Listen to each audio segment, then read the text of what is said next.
ॐ गणानां त्वा गणपतिगुं हवामहे कविं कवीनामुपमश्रवस्तमं ज्येष्ठराजं ब्रह्मणस्पत आनः शृण्वन्नोतिभिः सीदसादनम् ॐ श्रीमहागणपतये नमः। ममोपार्थ समस्त दुरिदक्षेद्वारा श्रीपरमेश्वरप्रीत्यर्थं भगवत्याः जगदम्बायाः प्रसादेन जनानां दुर्विचार निवृत्ति पूर्वक सद्विचार अभिवृद्ध्यर्थं साधूनां धार्मिकाणां च धैर्य विश्वास पुष्टि सिद्ध्यर्थं आधार्मिक शक्तीनां विनाशार्थं तद्वारा सर्वलोक क्षेमार्थं भारतीयानां महाजनानां विघ्न निवृत्ति पूर्वक सत्कार्य प्रवृत्ति द्वारा ऐहिक आमुष्मिक अभ्युदय प्राप्त्यर्थं असत्कार्येभ्यः निवृत्त्यर्थं भारतीयानां संतते सनातन संप्रदाये श्रद्धाभक्त्योः अभिवृद्ध्यर्थं सर्वेषां द्विपदां चतुष्पदां अन्येषां च प्राणिवर्गाणाम् आरोग्ययुक्त सुखजीवन अवाप्त्यर्थम् अस्माकं सहकुटुम्बानां धर्मार्थकाममोक्ष रूप चतुर्विध पुरुषार्थ सिद्ध्यर्थं विवेक वैराग्य सिद्ध्यर्थं लोका समस्ता सुखिनो भवन्तु। युधिष्ठिर कृत दुर्गास्तुति अर्जुन कृत दुर्गास्तुति दुर्गा चंद्रकलास्तुति कालभैरवाष्टक लक्ष्मी नरसिंह करावलंब स्तोत्र पारायणं करिष्ये। युधिष्ठिर कृति दुर्गास्तुतिः। वैशंपायन उवाच विराटनगरं रम्यं गच्छमानो युधिष्ठिरः अस्तु मनसा देवी दुर्गां त्रिभुवनेश्वरीं यशोदागर्भसम्भूतां नारायणवरप्रियां नन्दगोपकुले जातां मङ्गल्यां कुलवर्धनीं कंसविद्रावणकरीमसुराणां क्षयं करीं शिलातटविनिक्षिप्तामाकाशं प्रतिगामिनीं वासुदेवस्य भगिनीं दिव्यमाल्यविभूषितां दिव्याम्बरधरां देवीं खड्गकेटकधारिणीं भारावतरणे पुण्ये ये स्मरन्ति सदाशिवां तान् वै तारयसे पापात् पङ्केगामिव दुर्बलां स्तोतुं प्रचक्रमे भूयो विविधैः स्तोत्रसम्भवैः आमन्त्रय दर्शनाकाङ्क्षी राजा देवीं सहानुजः नमोऽस्तु वरदे कृष्णे कुमारि ब्रह्मचारिणि बालार्कसदृशाकारे पूर्णचन्द्रनिभारणे चतुर्भुजे चतुर्वक्त्रे पीनश्रोणी पयोधरे मयूरपिच्छवलये केयूराङ्गदधारिणि भासि देवि यथा पद्मा नारायण परिग्रहः स्वरूपं ब्रह्मचर्यं च विशदं तव खेचरी कृष्णच्छवि समाकृष्णा संकर्षण समानना बिभ्रती विपुलौ बाहू शक्रध्वज समुच्छयौ पात्री च पंकजी घंटी स्त्री विशुद्धा चया भुवि पाशं धनुर्महाचक्रं विविधान्यायुधानि च कुण्डलाभ्यां सुपूर्णाभ्यां कर्णाभ्यां च विभूषिता चन्द्र विस्पर्धिना देवी मुखेन त्वं विराजसे मुकुटेन विचित्रेण केशबन्धेन शोभिना भुजङ्गा भोगवाचेन श्रोणी सूत्रेण राजता विभ्राजसे चाबद्धेन भोगेनेवेहमन्दरः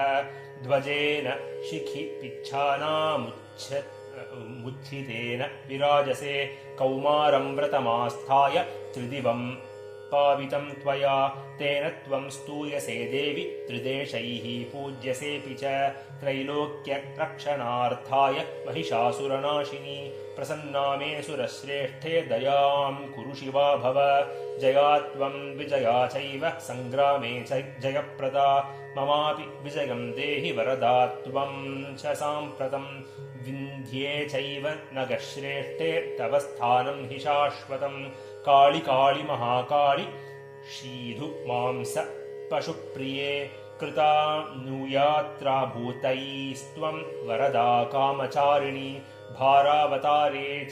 ये च त्वां सम्मरिष्यन्ति मानवाः प्रणवन्ति च ये त्वां हि प्रभाते तु नरा भुवि न तेषां दुर्लभं किञ्चित् पुत्रतो धनतोऽपि वा दुर्गात्तारयसे दुर्गे तत्त्वं दुर्गा स्मृता जनैः कान्तारेष्ववसन्नानां मग्नानां च महार्णवे दस्युभिर्वा निरुद्धानां त्वं गतिः परमा नृणां जलप्रतरणे चैव कान्तारेष्वटवीषु च ये स्मरन्ति महादेवि न च सीदन्ति ते नराः त्वं कीर्तिश्रीधृतिः सिद्धिर्ह्रीविद्या सन्ततिर्मतिः सन्ध्या रात्रिप्रभा निद्रा ज्योत्स्ना कान्तिक्षमादया नृणां च बन्धनं मोहं पुत्रनाशं धनक्षयम् व्याधिं मृत्युं भयं चैव पूजिता नाशयिष्यसि सोऽहं राज्यात् परिभ्रष्ट शरणं त्वां प्रपन्नवान् प्रणतश्च यथा मूर्ध्ना तव देवि सुरेश्वरी त्राहि मां पद्मपत्राक्षि सत्ये सत्या भवस्वनः शरणं भव मे दुर्गे शरण्ये भक्तवत्सले एवं स्तुता हि सा देवी दर्शयामास पाण्डवम् उपगम्य तु राजानमिदं वचनमब्रवीत् देव्युवाच शृणुराजन्महाबाहो मदीयं वचनं प्रभो भविष्यत्यचिरादेव सङ्ग्रामे विजयस्तव मम प्रसादान्निर्जित्य हत्वा कौरववाहिनीं राज्यं निष्कण्टकं कृत्वा भोक्ष्यसे मेदिनीं पुनः भ्रातृभिः सहितो राजन् प्रीतिं प्राप्स्यसि पुष्कलां मत्प्रसादाच्च ते सौख्यमारोग्यं च भविष्यति ये च सङ्कीर्तयिष्यन्ति लोके विगतकल्मषाः तेषां तुष्टा प्रदास्यामि राज्यमायुर्वपुः सुतम् प्रवासे नगरे वापि सङ्ग्रामे शत्रुसङ्कटे अट्टव्यां दुर्गकान्तारे सागरे गहने गिरौ ये स्मरिष्यन्ति मां राजन् यथाहं भवता स्मृता न तेषां दुर्लभं किञ्चिदस्मिन् लोके भविष्यति इदं स्तोत्रं वरं भक्त्या शृणुयाद्वा पठेत वा तस्य सर्वाणि कार्याणि सिद्धिं यास्यन्ति पाण्डवाः मत्प्रसादाच्च वः सर्वान् विराटनगरे स्थितान् न प्रज्ञास्यन्ति कुरवो नरावा तन्निवासिनः इत्युक्त्वा वरदा देवी युधिष्ठिरमरिन्दमं रक्षां कृत्वा च पाण्डूनां तत्रैवान्तरधीयत इति श्रीमन्महाभारते विराटपर्वणि पाण्डवप्रवेश पर्वणि 8मोऽध्यायः सम्पूर्णम्। अर्जुनकृतदुर्गास्तुतिः। सञ्जय उवाच धार्तराष्ट्रं बलं दृष्ट्वा युद्धाय समुपस्थितम् अर्जुनस्य हितार्थाय कृष्णो वचनमब्रवीत्। श्रीभगवानुवाच शुचिर्भूत्वा महाबाहो सङ्ग्रामाभिमुखे स्थितः पराजयाय शत्रूणां दुर्गास्तोत्रमुदीरय।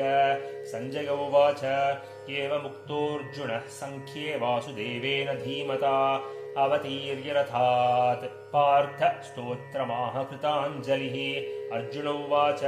नमस्ते सिद्धसेनानि आर्ये मन्दरवाचिनि कुमारि कालिकापालि कपिले कृष्णपिङ्गळे भद्रकाळि नमस्तुभ्यं महाकाळि नमोऽस्तु ते चण्डि चण्डे नमस्तुभ्यं तारिणि वरवर्णिनि कात्यायनि महाभागे कराळि विजये जये शिखि पिच्छध्वजधरे नानाभरणभूषिते अट्टशूलप्रहरणे खड्गकेटकधारिणि गोपेन्द्रस्यानुजे ज्येष्ठे नन्दगोपकुले कुलोद्भवे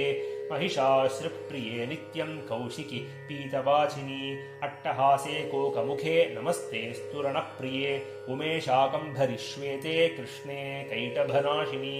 हिरण्याक्षि विरूपाक्षि सुधूम्राक्षि नमोऽस्तु ते वेदश्रुतिमहापुण्ये ब्रह्मण्ये जातवेदसि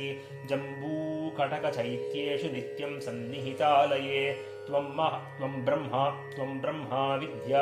ब्रह्मविद्याविधानां महानिद्रा च देहिनां स्कन्दमातर्भगवति दुर्गे कान्तारवाचिनि स्वाहाकारस्वधा चैव कलाकाष्ठा सरस्वती सावित्री वेदमाता च तथा वेदान्त उच्यते स्तुतासि त्वं महादेवि विशुद्धेनान्तरात्मना जयो भवतु मे नित्यं त्वत्प्रसादाद्रणाजिरे कान्तारभय दुर्गेषु भक्तानां चालयेषु च नित्यं वचसि पाताले युद्धे जयसि दानवान् त्वं जम्भनी मोहिनी च माया ह्रीश्रीस्तथैव च सन्ध्या प्रभावती चैव सावित्री जननी तथा तुष्टिपुष्टिर्धृतिर्दीप्तिश्चन्द्रादित्यविवर्धिनी भूतिर्भूतिमतां संख्ये वीक्ष्यसे सिद्धचारणैः। सञ्जयोवाच ततः पार्थस्य विज्ञाय भक्तिं मानववत्सला अन्तरिक्षगतोवाच गोविन्दस्याग्रतस्थिता। देव्युवाच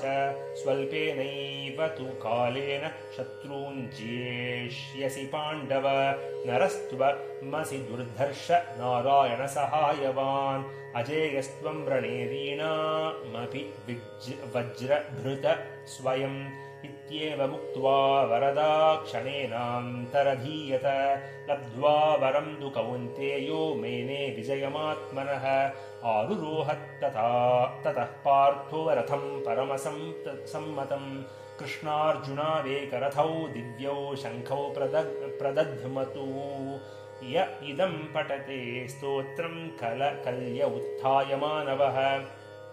यक्षरक्षपिशाचेभ्यो न भयं विद्यते सदा न चापि रिपवस्तेभ्यः सर्पाध्याये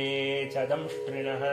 न भयं विद्यते तस्य सदा राजकुलादपि विवादे जयमाप्नोति बद्धो मुच्यति बन्धनात् दुर्गं तरति चावश्यं तथा चोरैर्विमुच्यते सङ्ग्रामे विजये नित्यं लक्ष्मीं प्राप्नोति केवलाम् आरोग्यबलसम्पन्नो जीवेद्वर्षशतं तथा एतद्दृष्टं प्रसादात्तु मया व्यासस्य धीमतः यत्र धर्मो द्युतिः कान्ते यत्र ह्रीश्रीस्तथा मतिः यतो धर्मस्ततः कृष्णो यतः कृष्णस्ततो जयः यत्र धर्मो द्युतिः कान्तिर्यत्र ह्रीश्रीस्तथा मतिः यतो धर्मस्ततः कृष्णो यतः कृष्णस्ततो जयः यत्र धर्मो द्युतिः कान्तिर्यत्र ह्रीश्रीस्तथा मतिः यतो धर्मस्ततः कृष्णो यतः कृष्णस्ततो जयः इति श्रीमन्महाभारते भीष्मपर्वणि श्रीमद्भगवद्गीतापर्वणि त्रयोविंशोऽध्यायः सम्पूर्णः। दुर्गाचन्द्रकलास्तुतिः वेदो हरीश्वरस्तुत्यां विहर्त्रीं विन्ध्यभूधरे हरप्राणेश्वरीं वन्दे हन्त्रीं विबुध विद्विषाम् अभ्यर्थनेन सरसीरुह सम्भवस्य त्यक्त्वोदिता भगवदक्षिपिधानलीलां विश्वेश्वरी विपदपाकरणे पुरस्तात् माता ममास्तु मधुकैटभयोर्निहन्त्री प्रां निर्जरेषु निहितैर्निजशक्तिलेशैः एकीभवद्धि रुदिताखिलरोगगुप्त्यैः सम्पन्नशस्त्रनिकराचत दायुधस्थैः माता ममास्तु महिषान्तकरी पुरस्तात् प्रालोय शैलतनया तनुकान्ति सम्पत् कोशोदिता कुवलयच्छविचारुदेहा नारायणी नमदभीप्सितकल्पवल्ली सुप्रीतिमावहतु शम्भु निशुम्भहन्त्री विश्वेश्वरीति महिषान्तकरीति यस्याः नारायणीत्यपि च नामभिरङ्कितानि सूक्तानि पङ्कजभुवा च सुरर्षिभिश्च दृष्टानि पावकमुखैश्च शिवां भजेताम् उत्पत्तिदैत्यहननस्तवनात्मकानि संरक्षकाण्यखिलभूतहिताय यस्याः सूक्तान्यशेषनिगमान्तविदपठन्ति तां विश्वमातरमजस्रमभिष्ठवीमिः ये वै प्रचित्त पुनरुत्थितशुम्भमुख्यैः दुर्भिक्षघोरसमयेन च कारितासु आविष्कृतास्त्रिजगदार्तिषु रूपभेदाः तैरम्बिका समभिरक्षतु मां विपद्यः सूक्तं यदीयमरविन्दभवादिधृष्टम्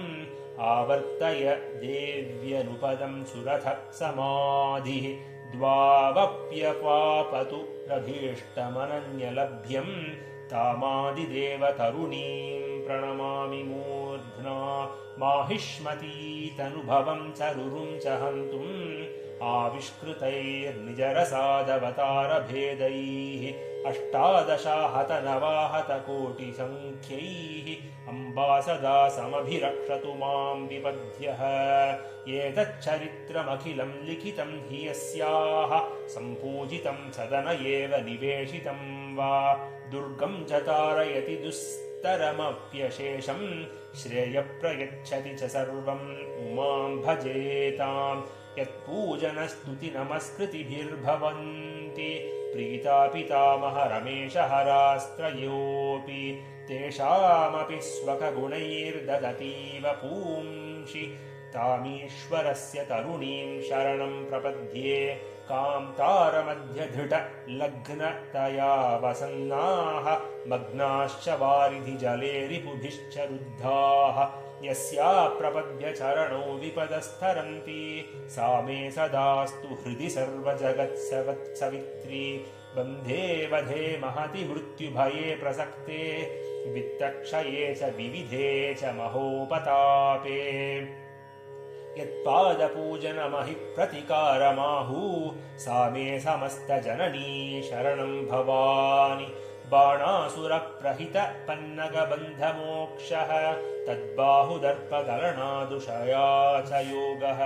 प्राद्युम्निना धृतमलभ्यत यत्प्रसादात् सा मे शिवा सकलमप्यशुभं क्षिणोतु पापः पुलस्त्यतनयः पुनरुत्थितो माम् अद्यापि हर्तुमयमागत इत्युदीतम् यत्सेवनेन भयमिन्दिरयावधूतम्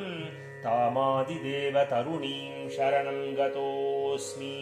यद्ध्यानजं सुखमवाप्यमनन्तपुण्यैः साक्षात् तमच्युतपरिग्रहमाश्ववापुः गोपाङ्गना किल यदर्चनपुण्यमात्रा सा मे सदा भगवती भवतु प्रसन्ना रात्रिं प्रपद्य इति मन्त्रविदः प्रपन्नान् बुद्ध्योद्य मृत्युवदिमन्यफलैः प्रलोभ्यः बुद्धा च तद्विमुखतां प्रतनं नयन्तीम् आकाशमादिजननीं जगतां भजेताम् देशकालेषु दुष्टेषु दुर्गा चन्द्रकलास्तुतिः सन्ध्यायोरनुसन्ध्येया सर्वापद्विनिवृत्तये इति श्रीमदप्पय्यदीक्षितेन्द्रविरचिता दुर्गा चन्द्रकलास्तुति सम्पूर्णः दुर्गा पञ्चरत्नम् ते ध्यानयोगानुगता पश्यन् त्वामेव देवीं स्वगुणैर्निगूढाम् त्वमेव शक्तिः परमेश्वरस्य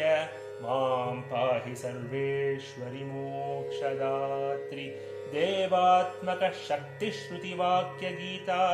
महर्षिलोकस्य पुरः प्रसन्ना गुहा परं व्योमसतः प्रतिष्ठा मां पाहि सर्वेश्वरि मोक्षदात्रि परास्य शक्तिर्विविधैव श्रूयसे श्वेताश्ववाक्योदितदेवि दुर्गे स्वाभाविकी ज्ञानबलक्रियाते मां पाहि सर्वेश्वरि मोक्षदात्रि देवात्मशब्देन शिवात्मभूता यत्कूर्मवायव्यवचो विवृत्या त्वं पाशविच्छेदकरी प्रसिद्धा मां पाहि सर्वेश्वरि मोक्षदात्रि त्वं ब्रह्मपुच्छा विविधा मयूरि ब्रह्मा प्रतिष्ठा सुपदिष्टगीता ज्ञानस्वरूपात्मतयाखिलानां मां पाहि सर्वेश्वरि मोक्षदात्रि मां पाहि सर्वेश्वरि मोक्षदात्रि मां पाहि सर्वेश्वरि मोक्षदात्रि इति श्रीकाञ्चीकामकोटि मूलाम्नाय सर्वज्ञपीठाधीश्वरैः श्रीमन्महादेवेन्द्र सरस्वती श्रीचरणान्तरे वासिवर्यैः श्रीमच्चन्द्रशेखरेन्द्र सरस्वतीभिः विरचितं दुर्गा पञ्चरत्नम् सम्पूर्णम्। कालभैरवाष्टकम् देवराजसेव्यमानपावनाङ्घ्रिपङ्कजं व्यालयज्ञसूत्रमिन्द्रशेखरं कृपाकरं नारदादियोगिवृन्दवन्दितं दिगम्बरं काशिकापुराधिनाथकालभैरवं भजे भानुकोटिभास्वरं भवाब्धितारकं परं नीलकण्ठमीप्सितार्थदायकं त्रिलोचनं कालकालमम्बुजाक्षमक्षशूलमक्षरं काशिकापुराधिनाथकालभैरवं भजे शूलटङ्कपाशदण्डपाणिमादिकारणं श्यामकायमादिदेवमक्षरं निरामयं भीमविक्रमं प्रभुं विचित्रताण्डवप्रियं काशिकापुराधिनाथकालभैरवं भजे भुक्तिमुक्तिदायकं प्रशस्तचारुविग्रहं भक्तवत्सलं स्थिरं समस्तलोकविग्रहं विनिक्पणन्मनोज्ञहेम किङ्किणीलसत्कटिं काशिकापुराधिनाथकालभैरवं भजे धर्मसेतुपालकं त्वधर्ममार्गनाशकं कर्मपाशमोचकं सुशर्मदायकं विभुं स्वर्णवर्णकेशपाशशोभिताङ्गदण्डलं काशिकापुराधिनाथकालभैरवं भजे रत्नपादुकाप्रभाविरामपादयुग्मकं नित्यमद्वितीयमिष्टदैवतं निरञ्जनं मृत्युदर्पनाशनं कराळदंष्ट्रमोक्षणं काशिकापुराधिनाथकालभैरवं भजे अट्टहासभिन्नपद्मजाण्डकोशसन्ततिं दृष्टिपातनष्टपापजालमुग्रशासनम् अष्टसिद्धिदायकं कपालमालिकाधरं काशिकापुराधिनाथकालभैरवं भजे भूतसङ्घनायकं विशालकीर्तिदायकं काशीवासिलोकपुण्यपापशोधकं विभुं नीतिमार्गकोविदं पुरातनं जगत्पतिं काशिकापुराधिनाथकालभैरवं भजे कालभैरवाष्टकं पठन्ति ये मनोगरं ज्ञानमुक्तिसाधकं विचित्रपुण्यवर्धनं शोकमोगतलोभदैन्यकोपतापनाशनं ते प्रयान्ति कालभैरवाङ्घ्रिसन्निधिं ध्रुवम् इति श्रीमच्छङ्कराचार्यविरचितं कालभैरवाष्टकं सम्पूर्णम्।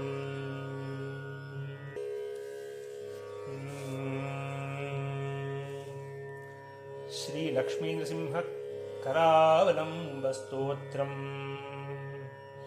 श्रीमत्पयोनिधिनिकेतनचक्रपाणे भोगीन्द्रभोगमणिरञ्जितपुण्यमूर्ते योगीश शाश्वतशरण्यभवाब्धिपोत लक्ष्मीनृसिंह मम देहि करावलम्बं ब्रह्मेन्द्ररुद्रमरुदर्ककिरीटकोटि सङ्घट्टिताङ्घ्रिकमलामलकान्तिकान्त लक्ष्मीनसत्कुचसरोरुहराजहंस लक्ष्मीनृसिंह मम देहि करावलम्बं संसारदावदहनातुरभीकरोरु ज्वालावलीभिरतिदग्धतनूरुहस्य त्वत्पादपद्मसरसीशरणागतस्य लक्ष्मीनृसिंह मम देहि करावलम्बं संसारजालपतितस्य जगन्निवास सर्वेन्द्रियार्थवडिशार्थैषोपमस्य प्रोत्कण्ठितप्रचुरताल्कमस्तकस्य लक्ष्मीनृसिंह मम देहि करावलम्बं संसारकूपमधिघोरमघातमूलं सम्प्राप्य दुःखशतसर्पसमाकुलस्य दीनस्य देवकृपणापदमागतस्य लक्ष्मीनृसिंह मम देहि करावलम्बं संसारभीकरकरीन्द्रकराभिघात निष्पृष्टमर्मवपुषः सकलार्तिनाश प्राणप्रयाणभवभीतिसमाकुलस्य लक्ष्मीनृसिंह मम देहि करावलम्बं संसारसर्पघनवक्त्रभयोग्रतीव्र दंष्ट्राकराळविषदग्धविनष्टमूर्तेः नागारिवाहनसुधाब्धिनिवाचशौरे लक्ष्मीनृसिंह मम देहि करावलम्बं संसारवृक्षमघबीजमनन्तकर्म शाखाशतं कर्णपत्रमनङ्गपुष्पम् आरुह्य दुःखफलितं पततो दयाळो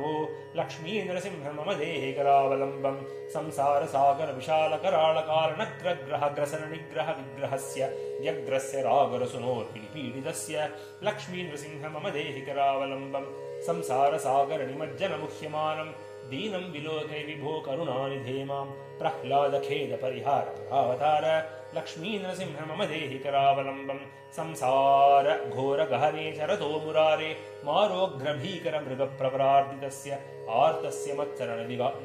मत्सरणिदाघनिपीडितस्य लक्ष्मीनृसिंह मम देहि करावलम्बं बद्ध्वागलेयुमपठा बहुतर्जयन्तः कर्षन्ति यत्र भवपाशशतैर्विगं माम् एकाकिनं परवशं सकितं दयाळो लक्ष्मीनृसिंह मम देहि करावलम्बं लक्ष्मीपते कमलनाभसुरेश विष्णु वैकुण्ठकृष्णमधुसूदनपुष्कराक्ष ब्रह्मण्यकेशवजनार्दन वासुदेव लक्ष्मीनृसिंह मम देहि करावलम्बं एकेन चक्रमपरेण करेण शङ्खमन्येन सिन्धुतनयामवलम्ब्य तिष्ठन् वामेतरेण वरदाभय पद्मचिह्नं लक्ष्मीनृसिंह मम देहि करावलम्बम् अन्ध्यस्य मे हृतविवेकमहादनस्य चोरैः प्रभो बलिभिरिन्द्रियनामधेयैः मोहान्तकूपकुहरे विनिपादितस्य लक्ष्मीनृसिंह मम देहि करावलम्बम् प्रह्लादनारदपराशरपुण्डरीक व्यासादिभागवतपुङ्क्वहन्निवास भक्तानुरक्तपरिपालनपारिजात लक्ष्मीनृसिंह मम देहि करावलम्बम् लक्ष्मीनृसिंहचरणाब्जमधुव्रतेन स्तोत्रं कृतं शुभकरं भुवि शङ्करेण ये तत्पठन्ति मनुजा हरिभक्तियुक्ताः ते यान्ति तत्पदसरोजमकण्ठरूपम् इति श्रीलक्ष्मीनृसिंहकरावलम्बस्तोत्रं सम्पूर्णम्। कायेन वाचा मनसेन्द्रियैर्वा बुद्ध्यात्मना वा प्रकृते स्वभावात् करोमि यद्यत् सकलं परस्मै नारायणायेति समर्पयामि।